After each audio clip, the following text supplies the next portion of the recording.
Today I'm going to be covering a really important topic that I don't feel is talked about enough, and that is hoof care. So in this video, I have a horse that has had some pretty significant hoof issues, and we're going to talk about what happened and her recovery and rehab and how she's doing now. Megan is Dreamer's hoof care provider, and Megan is actually the one who brought Dreamer to me or introduced me to Dreamer. And Megan, why don't you tell me a little bit about what happened to Dreamer? Okay, so I started, I was called in to work on Dreamer in April of 2022. She had foundered quite severely. She lived with cows and she had gotten into some silage bales.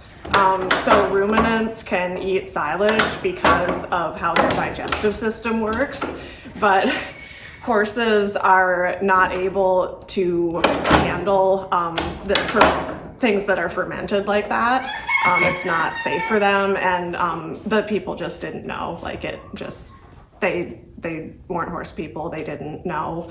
I suspect that she likely was prone toward metabolic tendencies before that. There's a lot of horses that they sort of are a bit of a ticking time bomb with low levels of inflammation in their feet due to dietary reasons, inflammation, similar to how some people can eat, sugar all day, every day, and they're fine. I mean, they're not fine, but they don't have the long-term effects. And then others are diabetic and they have to be very careful about their levels and they have to manage it appropriately. She's a horse that likely was always going to need more careful management with her diet.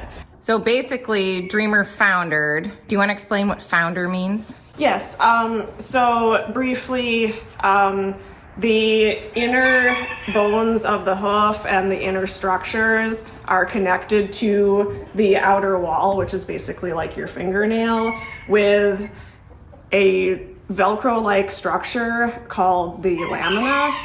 And when that becomes inflamed, it can cause anything to just, some transitional soreness, but if it gets to a certain point, it actually will weaken and start to detach. And so the connection that's holding the inner hoof to the outer wall starts to peel away and the bone starts to rotate downward. And it's called founder because the bone is shaped sort of like a boat, and it's a shipyard term, basically. That's why it's got that kind of funny name to it. But essentially, the structures just start to fail, and it's incredibly painful and can be life-threatening if not treated promptly. Can you explain the way that she moved when she was in this position?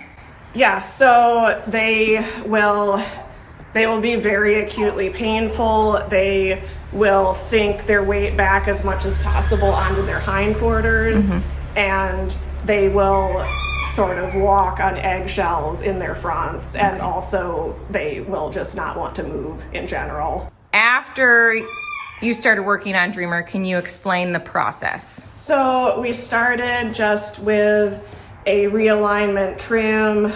She had very long toes and not much underneath, so removing as much toe as safely possible, getting some leverage off of that compromised lamina, and she was put in soft ride boots, which are therapeutic boots designed to help stimulate blood flow and just cushion the very thin and damaged soles. How long did it take before she started being able to walk comfortably again, would you say?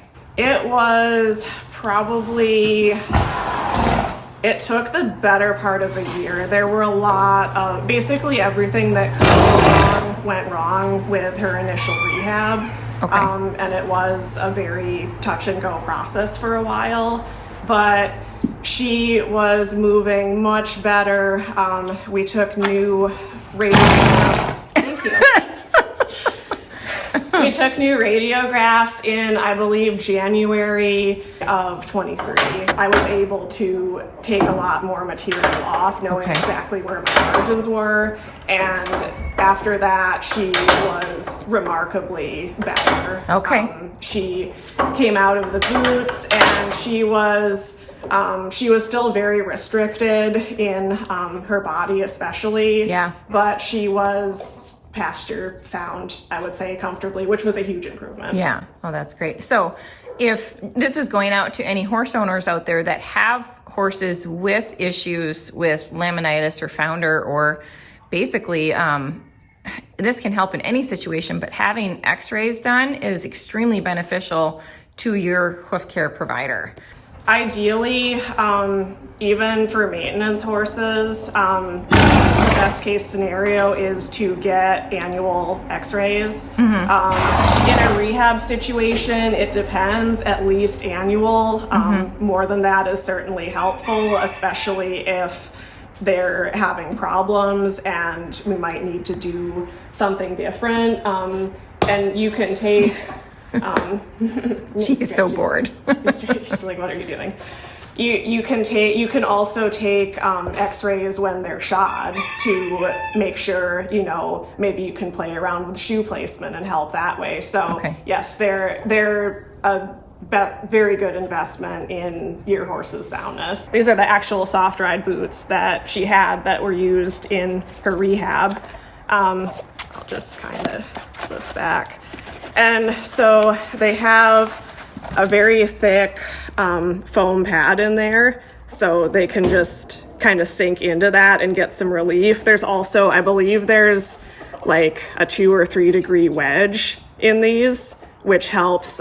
These are specifically made for horses that are foundered to support the internal structures and facilitate blood flow and basically help them develop sole depth, because her soles were extremely thin and that was causing all sorts of problems. So in these boots, she actually put out so much sole that I actually, when we got the new x-rays, I was able to take quite a bit off because she had recovered so nicely. Dreamer came to my barn in August 2023, and at that time she was sound enough where she didn't need the soft ride boots anymore, and she was to the point where Megan was ready to put composite shoes on her. So Megan, do you want to explain why you put composites on her when she came to my barn? Yes. So the transition to coming here, there were a lot of changes for Dreamer. Previously, she was being managed at her former home. She was in a very small pen or a stall, basically a very small dry lot, or just brought into a stall that was deeply bedded in shavings. And that was working very well in some ways. But it also, she was just not moving. She's kind of a lazy horse to begin with, and she just kind of stood in one place. It was still very hard to control her weight, and without adequate movement, she was not foundering significantly again, but she was starting, her bones were starting to sink a bit, which we know from radiographs. So coming here, she was moving quite a bit more. She was starting with some groundwork and starting with rehabbing her body and all of the tightness and all of the problems that she had from being so significantly sore for so long. So the decision to put composites on her was to support her feet through all of these changes and basically not throw too much at her system at once, because as they're growing out from laminitis and founder, the hooves are still very weak. Yes. So the shoes offered really good protection for her. Yes, exactly. And that's the main reason why I choose to shoe certain horses, is if they need that protection. 2 months after Dreamer arrived, she was ready to work and became a lesson horse in my program. Now, we're going to go ahead and show you. Megan is going to reset her shoes today. So we're going to go ahead and go through that whole process. How many weeks out is she since her last reset? Almost 11 now. Yeah. So she was brought in and checked. And that's the thing is, you know, with Hoof Care, it depends on the individual. There's so many different variables, I think. So, and I wouldn't recommend, you know, just leaving. You don't want to just leave composites on for this long and not check them. So what I've done is just periodically bring her in, assess movement, assess that she's still in a good alignment. And with the composite shoes, you can also, without removing them, you can bring the breakover back. You can bring the toe back a little bit if they're still in a good alignment. So that's what we've been doing. Yeah, and we're in the season right now where hooves just don't grow as fast in the winter, hey?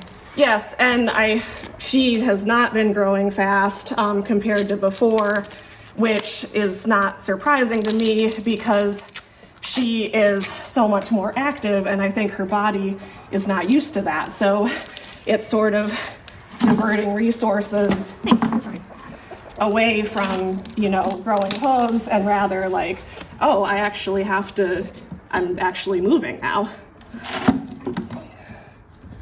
So the energy from in her body is going to other places, not necessarily just to the feet. That's a theory anyway. Yeah.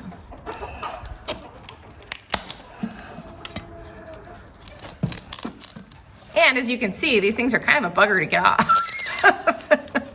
The last set I did on her, I almost died.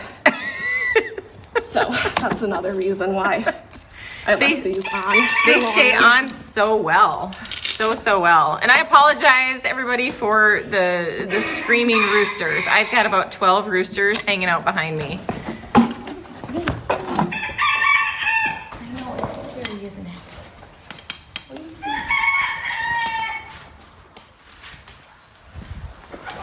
Okay.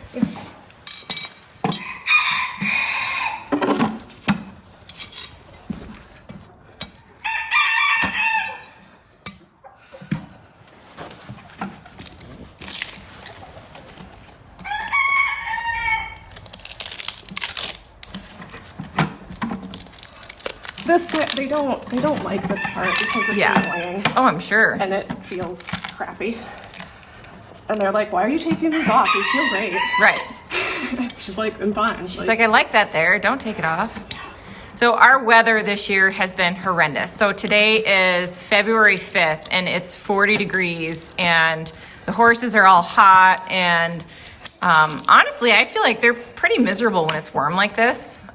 They've got their full winter coats. So they're fully equipped for negative temperatures and it's just warm. But with that warm weather also comes mud. And so we're in Michigan and this time of year, we do not have mud. It's just not a thing. We should have, 20 degree or less temperatures. So, oh, that's so exciting. So this horse has been standing in, has had really gross weather to be in. So these shoes, for them to stay on in all that muck and wet weather is pretty awesome. And look at how solid these feet are too. I mean, beautiful. I know people worry about, leaving composites on and moisture and stuff. These are, 11 weeks. So I know somebody's gonna ask, tell me about the purple spot there. That is, let's see if I can grab it. That is Durasol. It's an antifungal. Mm-hmm. And what's cool about it is that it doesn't interfere with the glue. Okay. So because of growing out from her laminitis, she does not have the greatest connection here. This is the connection I was talking about. Okay. Where the outer wall meets the lamina and the inner structures. And hey, you're fine. And they can get some separation here. So the Durasol is just making sure that since I'm sealing everything in, that she's not going to get infections in there. And then I also use Artemud in the... Artemud is fabulous. And if you have not used Artemud before, oh my gosh, it is the most amazing smell ever. I love it. I'm gonna get her trimmed up, probably pretty minimal trim. Yeah, there's really not much there to take off. No, there really isn't. It'll be really cool to see when she's able to be barefoot, like how much growth she does have from all the movement she's gonna have. Yes, and so I think this horse is going to be able to transition out of the composites and into being sound barefoot, even with her new career as a lesson horse. Because of the environment she's in and the diet being controlled. That's really the biggest thing. I can do a lot, but I can't fix lifestyle issues like that with these. Good diet, good exercise, good care is, in my opinion, the ticket to having a happy, healthy horse. But if you don't have a good diet, you're not going to have a good foot. If you don't have good exercise, you're probably not going to have a great foot. And if you don't have good care. And it's everything combined. It's every piece of the puzzle. You know, you could have, 3 out of the 4 or whatever, and you could still not thrive. It's a team effort. It's such a team effort is. between our vet, our hoof care providers, everything. So this, I'm more just exfoliating than actually trimming, because she's got nice thick sole development. Everything is looking really good. So I'm really just making sure of where everything is. And if I do need, and just exfoliating these little chalky bits. Her frog looks nice and healthy. Yes, she has very good frogs. She always has. So that's and that's probably what has saved her, honestly. Because if they don't have that and this part fails, they really have nothing to stand on. Good girl. Good girl. Hey. Hey.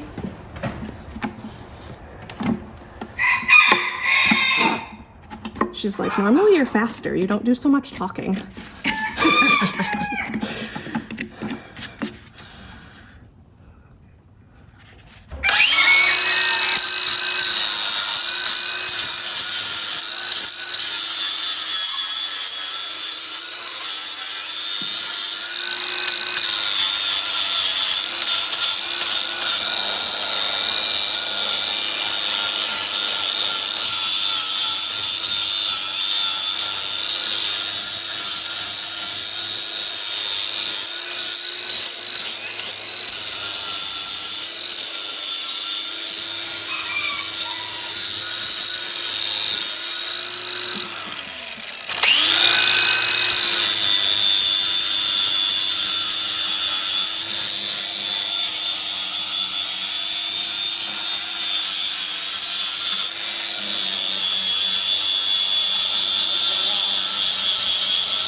Now, with this shoe, Gosh, this is crazy. It looks like we just ripped off the bottom of a hoof. You can reuse this, right? Yes. Cool. Yeah, I'll clean that up and use it again. What are these shoes called? Those are Epona shoes. Epona shoes. And then just build height with the glue, dental impression material, and casting. And these ones are? These ones are the Versas. Okay. And these were... Her feet have expanded. That's good. Yeah. And look at how pretty. You can't see this when she's got her shoes on, but look at how pretty her hooves are. They're so stripy. Love that. Appaloosa hooves at their finest. And she doesn't have any like big cracks. She has really beautiful feet. Yeah, she does.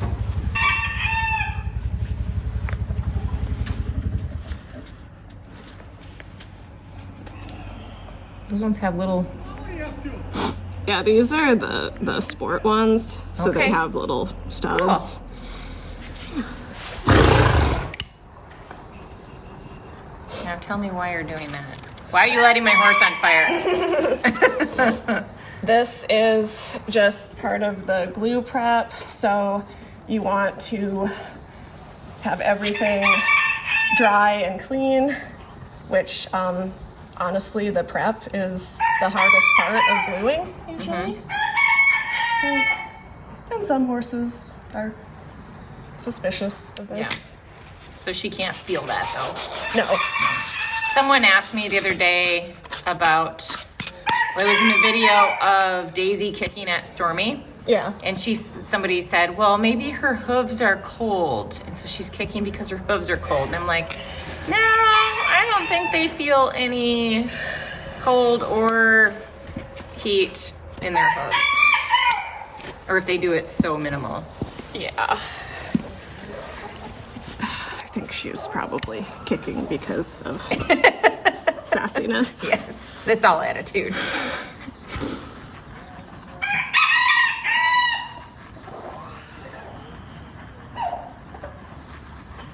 Well, and when you see people do hot shoeing, you know, they're putting a hot iron right on the hoof. And Oh, yeah. it doesn't bother the horses. Yeah. This little torch isn't.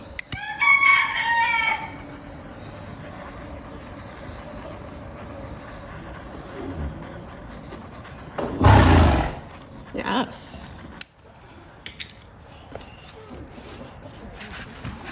So this is that Artem mud, and oh my gosh, it's my favorite stuff ever. Like genuinely, it's one of my favorite scents. I love it so much. So this is really important when you're enclosing the foot in. Mm-hmm. This is how we've come out at 11 weeks, and she's been in mud and snow and ice and all kinds of weather, and her hooves are healthy. Mm-hmm. And there's no thrush, there's no white line separation other than just what's growing out from before. So this is super, super important.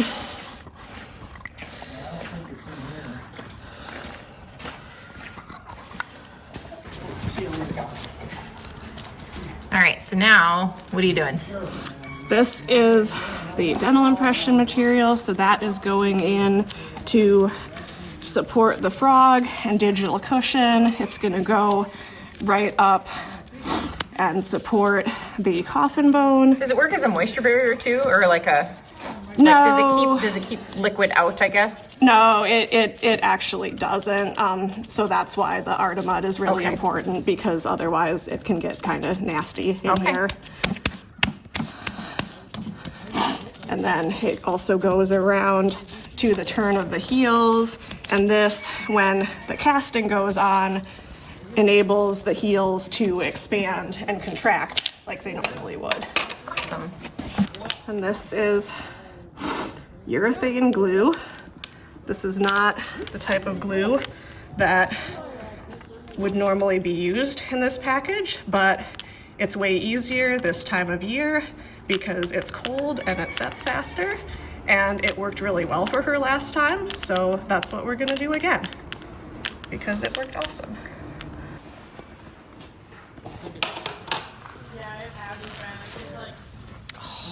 bummer. It's like dropping a piece of pizza cheese down. And that just kind of happens with gluing. Like I said, there's always always something that goes wrong. Right. Ooh.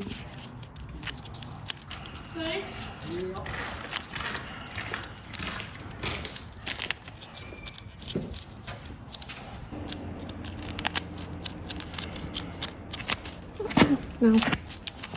So these are different shoes than what you used the last time. No, these are the same. Oh, they are. Yeah, these are the Eponas. Oh, okay.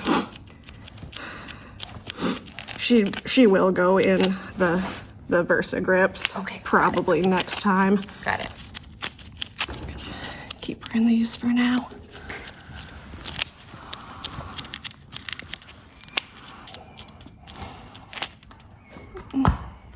Yeah, good girl. Compliant horse is very important for this. Yes. It's very hard to get your placement and your glue bond right if they don't cooperate. This is where it's good to have a horse that stands still. Yes. Teaching them to tie well. And she is tied right now. I'm not holding her, but she's good.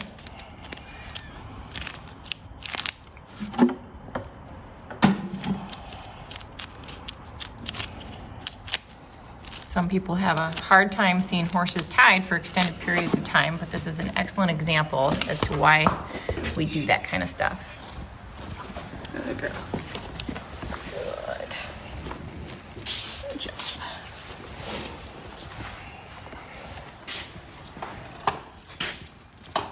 The fun part about this is everything is sticky.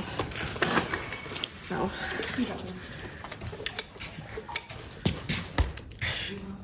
hold still. Now what's that stuff? This is acrylic glue, so I like this glue the best to set the casts. It just blends really nice. It holds really nice. You saw how tough these were to get off. Yes. And it's also very sculptable, so I'm gonna go in and blend her foot to her shoe right here where you can see there's that little gap. I can just build this up and it'll set and just make everything really nice and blended. And do not paw, thank you.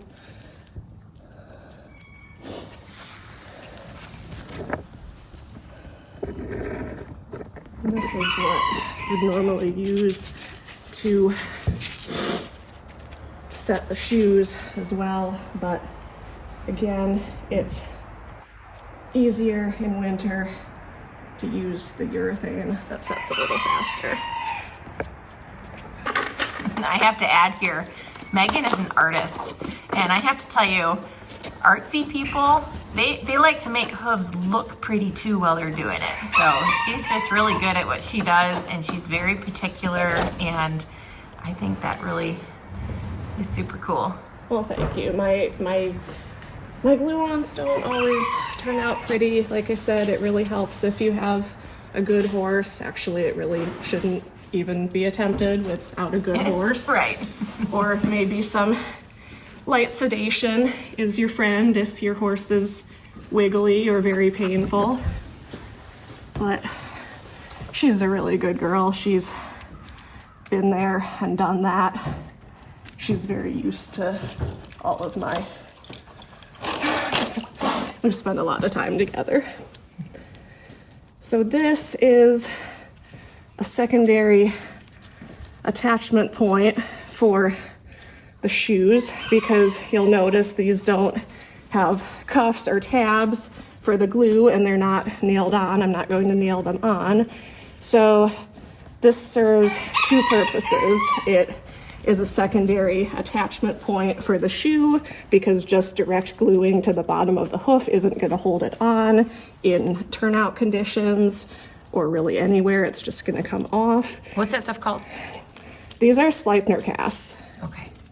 The other important purpose of adding this step is, again, with the laminitic horses, This takes all of the pressure off of the lamina.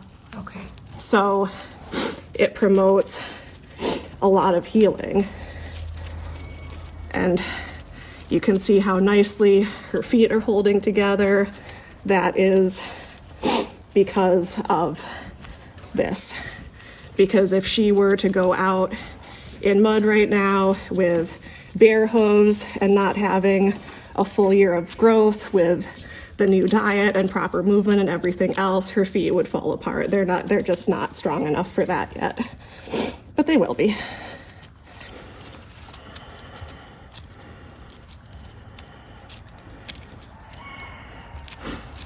This stuff is very sticky and it stays on so well. She's a good girl, she'll stand. Now, is that like saran wrap? Yes. This is, I get the heavy duty stuff that's meant for like wrapping furniture. Oh. And because you gotta have it, it's gotta come in the roll or otherwise it's pretty useless. Okay. And it's gotta stretch. So just, I know, almost done, I know. She's like, lady. So your horse also has to be used to different sounds for this too? Yeah, I always say like 3D sensitization with my trimming and shoeing. As I'll drop tools behind them sometimes or anything else. They gotta be used to weird stuff. Some people are so good with this wrap, and some days I can do it, and other days I'm like, that's good enough. Good girl. Okay, so what's the purpose of that? That is just... What's it doing right now? Just holding everything together until it sets? Yep, just holding everything together until it sets. You can also, I used to just set the foot down on a foam pad. Ooh, come to the front, you can see it bubbling. That's trapping the heat in there. You see the bubbles? Oh yeah, bubbles over on the side. So the glue is doing its thing, the chemical reaction, it's heating up. The cast is also setting, and the cling wrap just holds everything together. It just makes a better bond, and it also looks nicer than if you have like loose parts hanging off. Okay. Dreamer, you're such a good girl. If you want to learn more about Dreamer, she does have her own playlist. And so any videos that we do of Dreamer will be included in her playlist on my channel. So it's been drying for maybe 5 minutes now.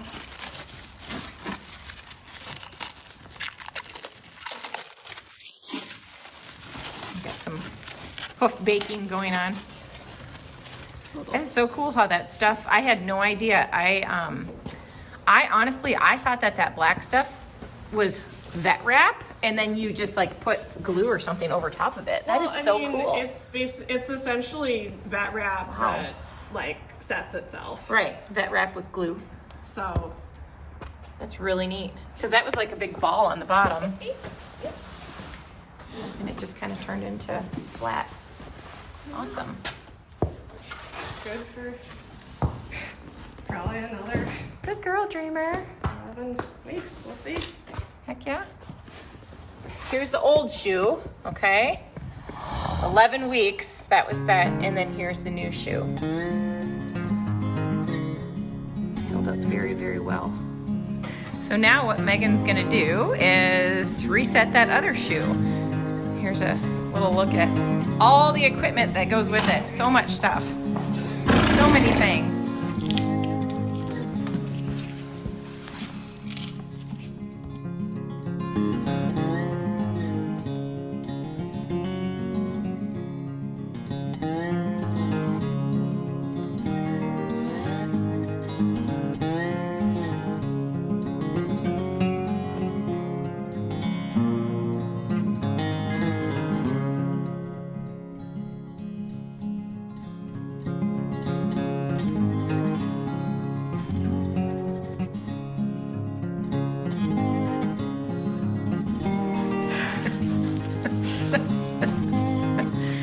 Dreamer.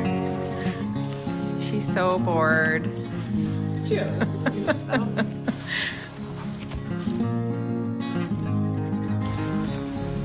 Okay, shoe number 2 looks just as pretty. didn't drop this one down, glue side up. You know, something silly always happens when you're gluing. Just gotta go with it. Yeah. Well, this whole process, start to finish, you know, we talked a lot and took a lot of breaks and everything, but the whole process, start to finish, was about an hour, hour and a half. And Dreamer's being very patient. Really, that's a long time. So again, I'm going to go ahead and say it is very important to teach your horses to tie well, to stand well, because you need to keep your farrier safe. You never know. See, Dreamer says that's true. So, and she's a very good example. Teach your horses manners.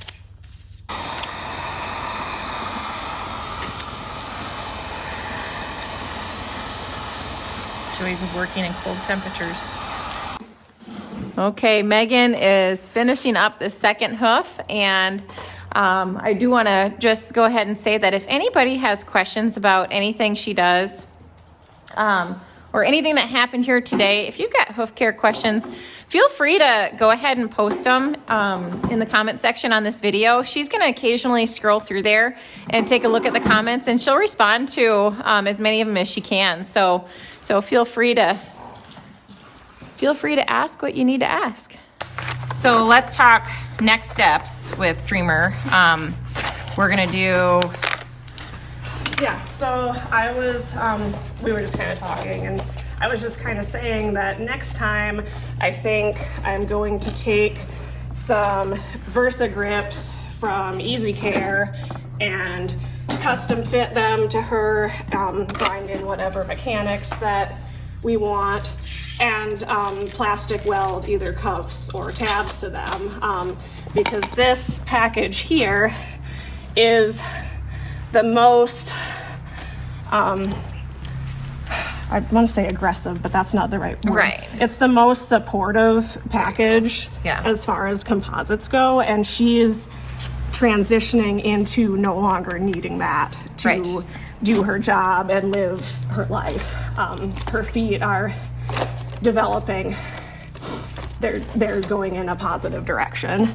So, and I do mostly, honestly, probably 99% of my client horses, even the rehab horses, are barefoot. They never need shoes. That's awesome. So with the ones that are shod, the goal is the least amount of support that they need to remain comfortable. And what I do to determine that is I look at the movement, I look at how the hoof is coming in, how the new growth looks, the health of the sole, frog, digital cushion, all that good stuff. And because we don't want to, like, this is a lot right here. Like, she's not going to need that going forward. Right. So we're going to start to transition her to more of like a medium protection shoe, and then eventually something lighter, and then hopefully barefoot. Yeah, that's awesome. That's pretty cool. It's a neat process, and it's just really cool to watch the relief that the horse gets and the things that she's able to do. It's really awesome. So this horse, it's amazing to see her like in lessons and like being ridden and having fun and enjoying herself in the herd, and her body's changing so much. Like watching watching her muscles change, watching how she moves change. It's really cool. So she went from she came here in the first 2 months, she did groundwork and got a lot of body work and really easy living such a good life. And then after 2 months, she got slowly transitioned into riding. And then now she's, a lesson horse in my program, and she's on pretty light work. She doesn't do a whole lot, but as she's able to do more, she'll do more and just kind of go from there. But this is all part of the rehab process. But I get so much from watching a horse go from basically being crippled and on their way to having a very bad situation to being able to live their best life. Yeah, and she's really She's thriving. She's really a fighter. She's been through a lot, and she never She's so stoic too. Her personality and just her willingness, and I feel really bad sitting here watching you struggle. The cling wrap is not my friend today, but thankfully that's the least important part of the process. Okay, here we are in the home stretch. So she's getting that pulled off and she is done. Now, something that I'm gonna do as well is she's gonna stay in a stall for a little bit just to make sure that they're good and dry. But look at how beautiful those are. So nice. Oh, thank you for putting them so perfectly square for me. That was really nice. Look at, oh, she's gonna have such nice feet. Cannot wait. And then what we should do too is when she gets the next, the different set of shoes, show a video on that as well. Yes. Yeah. Oh. All right, Megan, what's your website? NamasteBarefootTrimming.com. Okay. We're gonna link that in the video description so people can go to your website and check out some other stuff that you have on there. Don't forget to ask questions in the comments if you have any. Absolutely. I'll try and answer as many as I can. Okay, well that's it for today's video. I hope you enjoyed it. I hope you learned something. I hope you have a bunch of questions because questions are good. Thanks for watching. Bye.